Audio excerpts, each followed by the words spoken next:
On May 8, 2018, the Westfield Police Department in Massachusetts received a call from Detective Brian Fanion, reporting that his wife had shot herself in the head and died. Investigators arrived at the scene immediately but noticed several details that raised their suspicions. Firstly, the gun used was Brian Fanion's service weapon. Secondly, there were no gunpowder residues on 47-year-old Amy's head, which is unusual in self-inflicted gunshot wounds. What really happened that day? Did Amy Fanion shoot herself? Or is there more to the story? Amy Fanion's death shocked the Westfield community. Before her marriage to Brian, she was known as Amy Hans and came from a large family.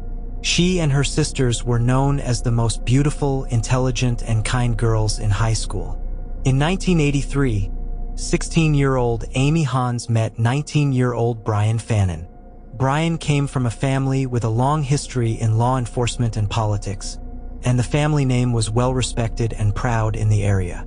Brian and Amy fell in love and married in 1985, having 2 children, Travis and Victoria.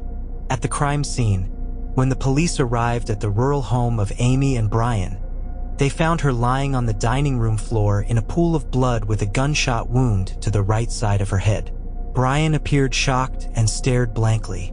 The detectives tried to calm him down and console him, telling him they would start the investigation immediately. Everyone was in shock, including Amy's brother, Eric Hans, who told the police he was nearby when he heard Brian yelling for help. Eric rushed to the house to find his sister lying on the floor with a gun beside her, while Brian was holding her hand. Fearing Brian might shoot himself in his state of shock, Eric took the gun away from him.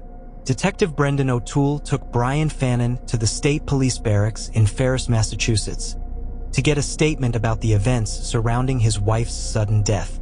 Brian told them he left the police station around 11:45 a.m. and returned home.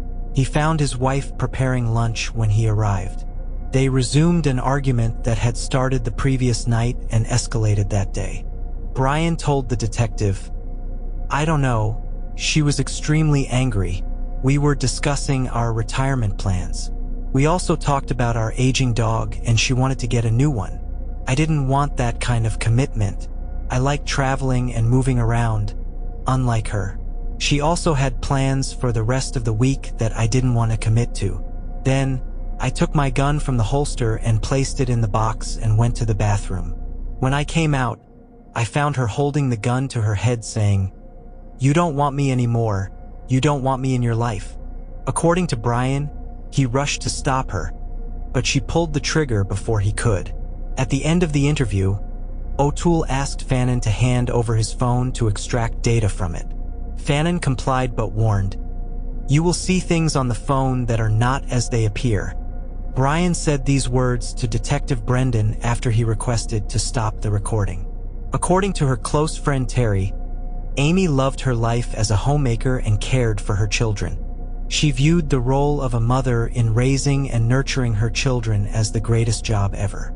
Her family was religious, regularly attending church and dedicating part of their time to drawing closer to God and serving the community. Even Father Brian, despite his busy work schedule, served as a deacon in the church and visited poor communities in Mexico to provide aid and care.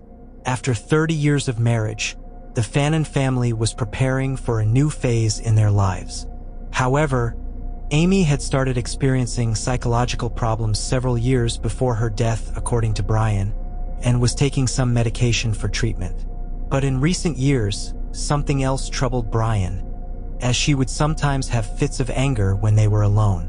Investigators discovered thousands of deleted text messages between Brian Fanion and another woman named Corinne Knowles, known as Corey. Brian told Brennan that Corey was just a friend, but the text messages suggested that the relationship was more than that. On May 7th, Brendan and Detective Mike Blitch confronted Brian Fanion about his relationship with Corey and the lack of gunshot residue on Amy Fanion's wound. Brendan told Brian, "I know she was shot, but the question is from what distance? The absence of gunpowder on her head suggests a distance, thus making it a murder case." Within a week, Investigators seized all of Brian's electronic devices, including his desktop and laptop computers at the Westfield Police Department. When Detective Tom Forrest from the Cybercrimes Unit examined the computer's hard drive, he uncovered strange web searches and online activity considered significant to the investigation. The online activity began about 3 months before Amy's death, which was around the same time Brian Fanon's friendship with Corey turned into a romantic relationship. Investigators interviewed 48-year-old Corinne Knowles, a mother, grandmother, and church choir member. Corey reported that her friendship with Brian began while she was experiencing problems in her second marriage, during which Brian offered her friendship, support, and finally love. The relationship developed into kisses and meetings until it became serious.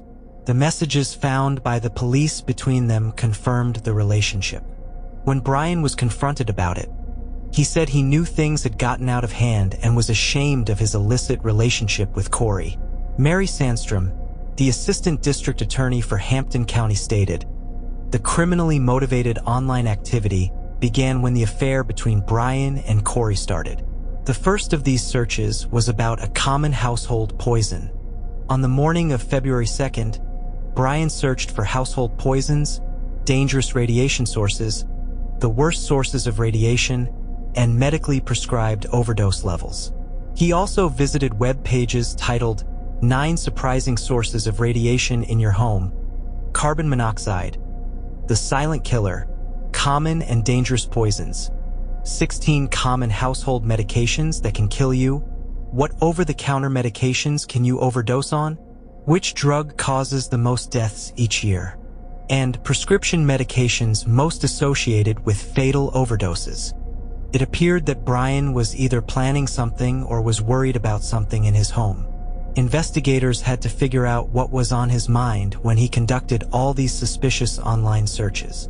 During the trial, Brian Fanon's defense attorney, Jeffrey Brown, argued that the Fanon family was preparing to host a young niece, and some of the websites were related to potential hazards their home might pose to the young girl. In early March 2018, Fanon repeatedly Googled his potential girlfriend, Corey Knowles.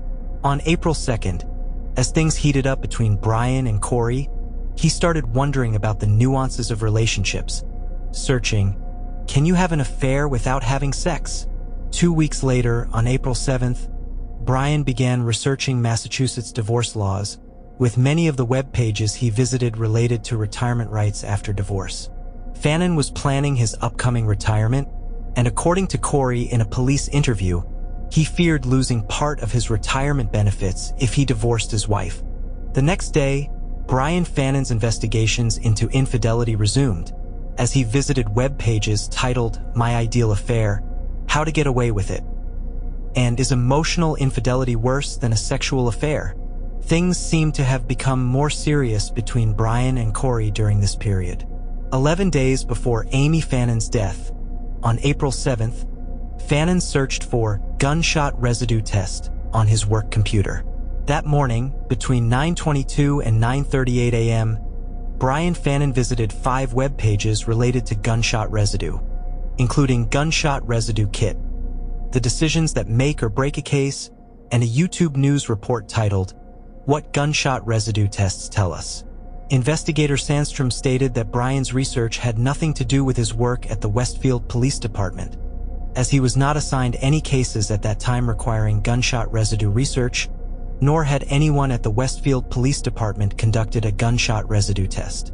On May 7, 2018, a day before Amy Fanon was shot and killed, Brian Fanon repeatedly searched how to remove duplicate contacts from his phone. At his trial, Fanon's defense stated he was preparing to get a new phone and wanted to know how to clear data from his current one. Prosecutor Sandstrom told the jury, Brian claims he was searching for this because he was about to get a new phone right before his wife's death. But in reality, he wasn't looking to delete all data from his phone. He was searching for how to delete duplicate contacts because he didn't want state police to find evidence of his relationship with Corey. Fanon's trial for the murder of Amy Fanon began on February 3, 2023, with the first witness being Assistant District Attorney Sandstrom, who called Amy Fanon's sister, Anna Hans, to testify. Anna stated that after Amy's death, Brian Fanion confided that he was worried about some searches he had made. Anna testified that when she asked him about these concerning searches, he said they were about how to make the murder look like a suicide. Investigator Tom Force testified that he never found any searches related to those terms. In her closing argument, Sandstrom stated that on that morning, Brian Fanion was preparing to kill his wife. She continued, "He kept searching for evidence that could emerge after he committed this murder. The evidence in this case proves beyond a doubt that the defendant knew he would kill Amy Fanion when he left the Westfield Police Department at 11 a.m. on May 8th. Brian Fanon's defense argued that Amy had anger issues and suffered from severe anxiety. Interestingly, many of her family members signed a letter supporting Brian, asserting they were sure Amy had committed suicide. Several of Amy Fanon's family members testified, and despite being prosecution witnesses, their testimonies supported Brian's defense. After a month-long trial, the jury found Brian Fanion guilty of first-degree murder of Amy Fanion, and he was sentenced to life in prison. The verdict is currently under appeal. So, what do you think, dear viewers? Could Amy have actually committed suicide, and Brian be wrongly accused?